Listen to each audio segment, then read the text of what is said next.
Sarah Mitchell had always been different from other nurses at the military hospital. While her colleagues focused on routine medical procedures, she threw herself into every case with fierce determination. At 28, she had already saved countless lives during her 3 years stationed at Camp Pendleton. Her auburn hair was always pulled back in a practical ponytail, and her green eyes held the intensity that made even the toughest Marines respect her. The October morning started like any other. Sarah was checking on patients in the recovery ward when the alarm bells began ringing throughout the base. The sound made her stomach drop. It was the emergency evacuation signal. Through the window, she could see thick black smoke rising from the training compound, where new recruits were practicing combat exercises. Without hesitation, Sarah grabbed her medical bag and ran toward the source of the smoke.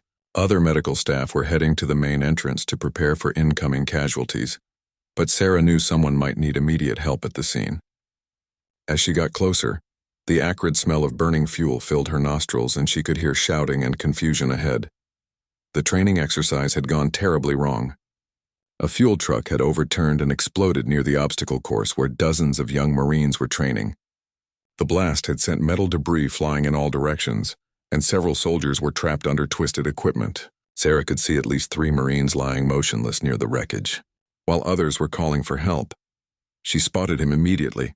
Private Danny Rodriguez, barely 19 years old, was pinned under a heavy piece of machinery about 50 feet from the main fire. His legs were trapped and blood was seeping from a head wound. The flames were spreading quickly toward his position, fed by spilled fuel that created rivers of fire across the training ground. Sarah didn't think twice. While other rescuers were organizing equipment and calling for backup, she sprinted directly toward Danny. The heat from the flames was already intense, and she could feel it singeing her skin as she got closer. The young Marine was conscious but clearly in shock, his eyes wide with fear as he watched the fire creeping toward him. "I'm here, Danny," she shouted over the roar of the flames. "We're going to get you out of this." She quickly assessed his injuries while working to free his trapped legs. The machinery was heavier than she had expected, but adrenaline gave her strength she didn't know she possessed. Behind her, she could hear other rescue teams approaching, but they were still too far away. The fire was now less than 20 feet from their position and moving fast. Sarah realized there was no time to wait for proper equipment. She had to get Danny out immediately, even if it meant risking everything. With one final surge of strength, she managed to shift the machinery just enough to pull the injured Marine free. Danny couldn't walk on his injured legs, so Sarah did the only thing she could think of. Despite being much smaller than the young Marine, she wrapped his arm around her shoulders and began dragging him away from the advancing flames. Each step was agony as she supported most of his weight, but she refused to give up. The distance to safety seemed endless. Sarah's lungs burned from the smoke and her muscles screamed in protest, but she kept moving. Danny was slipping in and out of consciousness, making it even harder to support him. Other Marines were running toward them now, but the fire was spreading faster than anyone had anticipated. Just as they reached what Sarah thought was a safe distance, she heard a sound that made her blood run cold. Another explosion was coming. The main fuel tank was about to blow, and they were still too close to the blast zone. With the last of her strength, Sarah threw herself over Danny's body just as the world erupted in fire and noise around them. The explosion threw Sarah and Danny several feet across the ground. Debris rained down around them as Sarah felt a sharp pain shoot through her back, where a piece of hot metal had struck her. Her ears were ringing so loudly she couldn't hear anything else, and her vision was blurry from the smoke and dust that filled the air. When the immediate danger passed, other Marines finally reached them. Sarah was barely conscious but still had her arms protectively wrapped around Danny. The rescue team quickly loaded both of them onto stretchers and rushed them to the medical facility. Sarah tried to stay awake long enough to make sure Danny was breathing, but exhaustion and her injuries finally overwhelmed her. The next thing Sarah remembered was waking up in a hospital bed 3 days later. Her body felt like it had been hit by a truck. Her back was bandaged where the metal had cut her. Her hands were wrapped due to burns from the hot machinery, and her throat was raw from inhaling smoke. But the first thing she asked about wasn't her own condition. "How is Private Rodriguez?" she asked the nurse who was checking her vital signs. The nurse, a kind woman named Helen, smiled and told her that Danny was alive and recovering well. His legs had been badly injured, but doctors expected him to make a full recovery. The news filled Sarah with relief, but she was still too weak to fully process what had happened. Dr. Peterson, the head of the medical unit, visited her later that day. He was a serious man who rarely showed emotion, but Sarah could see something different in his expression as he sat down beside her bed. He told her that her actions had saved Danny's life, but they had also put her own life at serious risk. The second explosion had been much larger than anyone expected, and if she hadn't shielded Danny with her body, both of them might have died. "What you did was incredibly brave, Sarah," Dr. Peterson said quietly, "but it was also incredibly dangerous. You could have been killed." Sarah listened to his words, but she knew she would make the same choice again if faced with the same situation. That was simply who she was, someone who couldn't stand by and watch others suffer when she had the power to help. Over the next few days, word of Sarah's heroic actions began to spread throughout the base. Marines who had never spoken to her before stopped by her room to thank her. Danny's parents called from Texas to express their gratitude for saving their son's life. Letters and cards began arriving from military families across the country who had heard about what happened. But Sarah felt uncomfortable with all the attention. She insisted that she had simply done her job as a medical professional. In her mind, she hadn't done anything special. She had just responded to an emergency the way any decent person would. She didn't understand why everyone was making such a big deal about it. The base commander, Colonel Harrison, had a different perspective. He had served in the military for over 20 years and had seen many acts of courage, but what Sarah had done stood out even to him. She had risked her life to save a Marine she barely knew, without any regard for her own safety. This kind of selfless bravery embodied everything the military stood for. Colonel Harrison began making phone calls to his superiors, describing Sarah's actions in detail. Word quickly traveled up the chain of command, reaching officials at the Pentagon who were equally impressed by the story. Within a week, plans were being made for something unprecedented, a ceremony to honor Sarah's courage in a way that would show the entire military community just how much her actions meant. Sarah, meanwhile, was focused on her recovery and getting back to work. She had no idea that hundreds of people were working behind the scenes to prepare something that would change her life forever. All she wanted was to return to her normal routine of caring for patients and doing her job. She had no way of knowing that her quiet act of heroism had inspired something much bigger than she could have imagined. 2 weeks after the accident, Sarah was finally cleared to return to light duty. Her burns were healing well, and although her back still ached, she was determined to get back to helping patients. The morning she returned to work, she noticed something different in how people looked at her. Marines who used to barely acknowledge her presence now stopped to shake her hand or thank her personally. Danny Rodriguez had also returned to the base, though he was still recovering from his leg injuries. He walked with a slight limp, but doctors assured him it would improve with time. The young Marine made it a point to visit Sarah every day, often bringing coffee or small gifts as tokens of his gratitude. Their friendship had grown stronger through the shared experience, and Danny often told people that Sarah was the reason he was still alive. What Sarah didn't know was that her story had reached far beyond Camp Pendleton. News outlets across the country had picked up the story of the nurse who risked everything to save a young Marine. Social media was filled with posts praising her courage, and veterans organizations were using her story as an example of the selfless spirit that defined military service. Behind the scenes, an unprecedented plan was taking shape. General Patricia Wells, one of the highest-ranking women in the Marine Corps, had personally taken interest in Sarah's case. She believed that Sarah's actions deserved recognition not just from her immediate command, but from the entire Marine Corps family. The general began coordinating with bases across the country for something that had never been attempted before. Colonel Harrison called Sarah into his office on a Thursday morning. She assumed it was a routine check-in about her recovery, but she could sense something different in his demeanor. He seemed nervous, which was unusual for a man who had commanded thousands of Marines in combat situations. "Sarah, I need to ask you to do something, and I need you to trust me without asking too many questions," the colonel said, his voice more serious than usual. Sarah was puzzled but nodded her agreement. He explained that there would be a special ceremony the following Monday to honor several military personnel for their service. He asked her to attend and to wear her dress uniform. Sarah was confused because she wasn't aware of any ceremony being planned, and she couldn't understand why her presence would be specifically requested. Colonel Harrison remained vague about the details, only saying that her attendance was very important and that she should trust him. Despite her confusion, Sarah agreed to attend. Over the weekend, Sarah noticed unusual activity around the base. There seemed to be more vehicles than normal, and she spotted several high-ranking officers she didn't recognize walking around with the base command staff. When she asked her colleagues about it, they claimed not to know anything special was happening. Danny Rodriguez was also acting strangely. He kept asking Sarah questions about the upcoming ceremony, but when she told him she didn't know much about it, he would quickly change the subject. She began to suspect that something bigger was planned, but she couldn't imagine what it might be. On Sunday night, Sarah carefully prepared her dress uniform. She rarely had occasion to wear it, so she spent extra time making sure everything was perfect. Her ribbons and insignia were properly positioned, her shoes were polished to a mirror shine, and her hair was styled according to military regulations. She still had no idea what to expect, but she wanted to look professional. As she lay in bed that night, Sarah's mind wandered back to the day of the accident.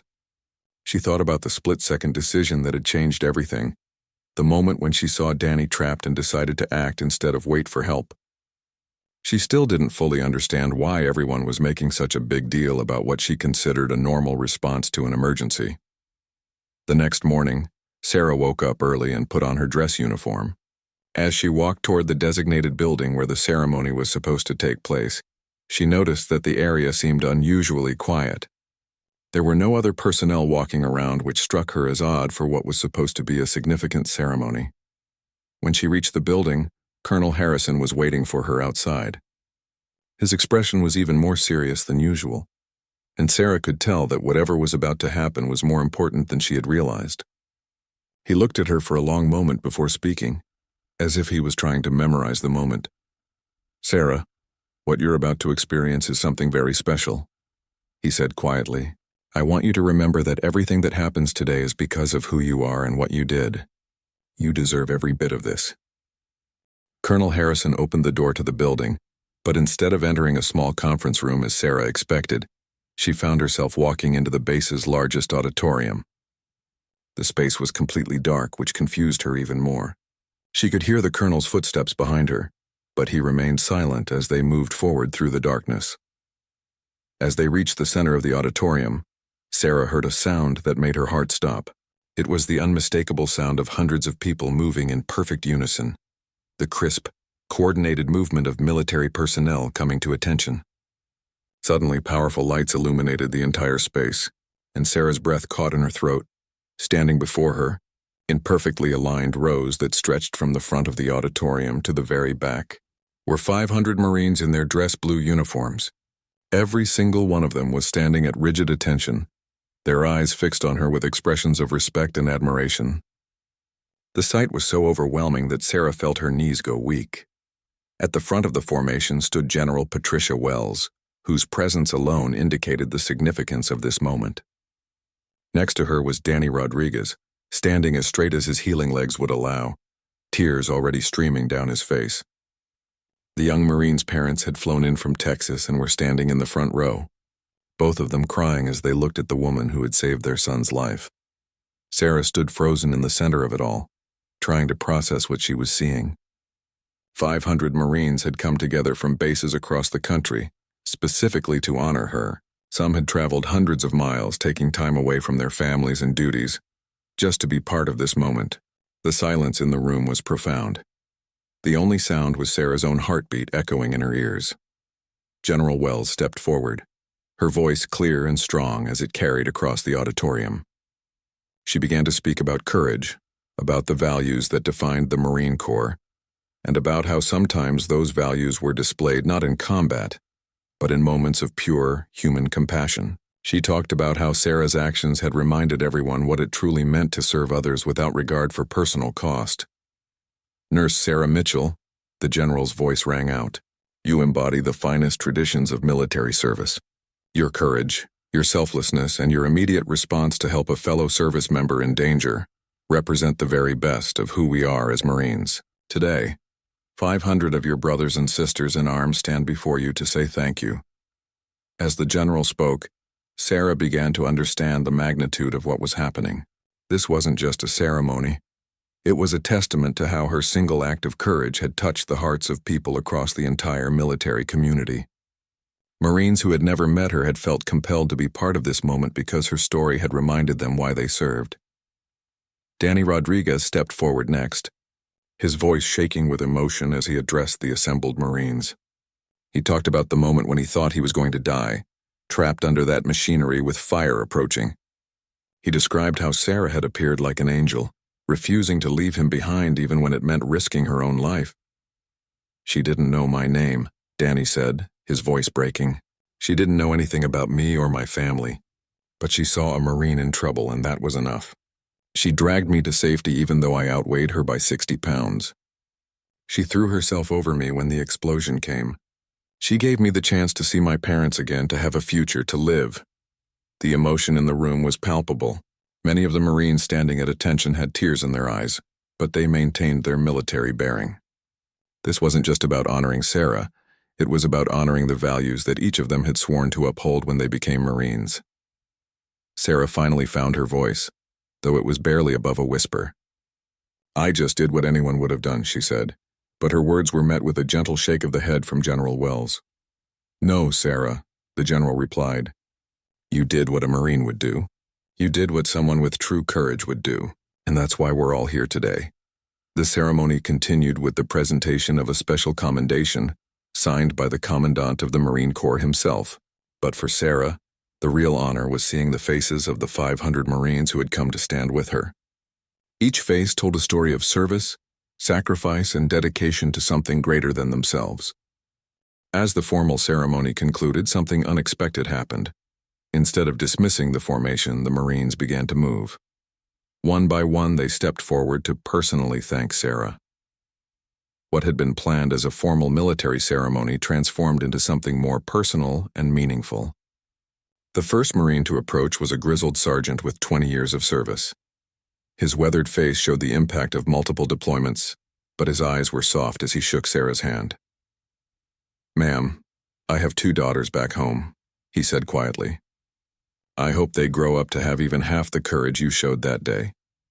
His words were simple, but they carried the weight of genuine respect from a career warrior. Behind him came a young female Marine, barely out of boot camp. She was nervous. As she approached Sarah, her hands trembling slightly as she saluted. "You showed me what it really means to be a Marine," she whispered. "I joined to serve my country, but you taught me what serving really looks like."